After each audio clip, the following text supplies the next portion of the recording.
Okay, so what I'm going to do here is I'm going to show you guys how to use YouTube Live. And in order to do that, you need to make sure that you are logged into YouTube using your CCSD46 account. And it's actually not that hard. And again, the goal from this would be to you'd have to show your face, which I know some of you are a little shy about, but also like if you're looking to use a whiteboard to show students, this is the way you would do that. So this is how I do my live streams. So here's what you do. Hopefully you can see my screen okay.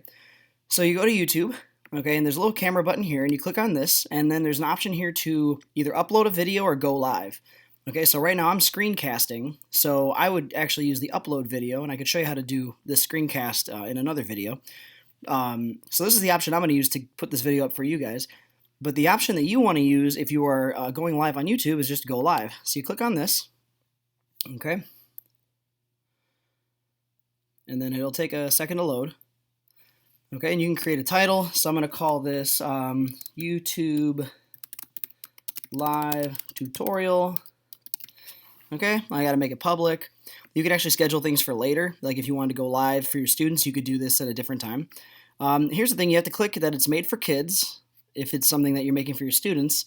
The issue with that is you'll see here the live chat will be disabled. So if you're looking to go live and have them interact with you, that option is no longer available. So I actually use a different tool for chatting, but I used to just use the live chat. I can't do that anymore. So anyway, there's a few more options down here, but shouldn't really need those. This just kind of asks you what camera and what microphone you're using, but again, your computer already defaults to these things, so you don't have to mess with any of that. So, all right. Oh, look, I got to do a thumbnail. What's up? That's taking a really long time. Okay. Now let's say that you don't want to have to take a picture like that. I'm going to find, I had a picture of my live stream. Hold on, where's it at? Live review pic. I gotta pull this out here. There we go. Oh, where'd it go? Okay, sorry. Anyway, okay, so what you can do is you can actually, you can either retake the thumbnail or you can upload a custom thumbnail.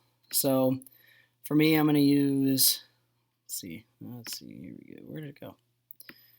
I don't want to be in this folder. I want to be on my actual desktop. There we go.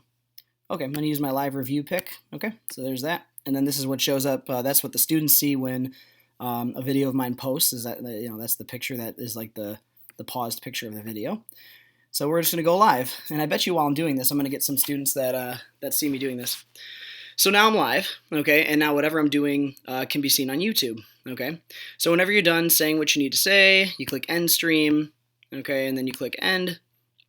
All right, and then your stream is over, which is nice. So I put up an 8-second stream. I'm sure it's going to confuse a lot of my students who are going to probably see that I went live. And so now what I can do is I can share whatever I did. I can share this link here, okay? So this pops up and I just hit this copy button. And then what you would do from here is you could open up a new tab, go to Google Classroom, okay? And I'm going to use my first hour for this, okay? I'm just going to go to my first hour, okay? And I can click to make a new post. I can go to add, and there's actually a YouTube option here, so you can click on YouTube, okay, and then you can actually paste the link here, search for it, and then the video you just made will pop up there, so you can add that in there, and then your students will be able to see that either right on here in Google Classroom, or they can go to YouTube to see it as well. So that's pretty much the gist of it.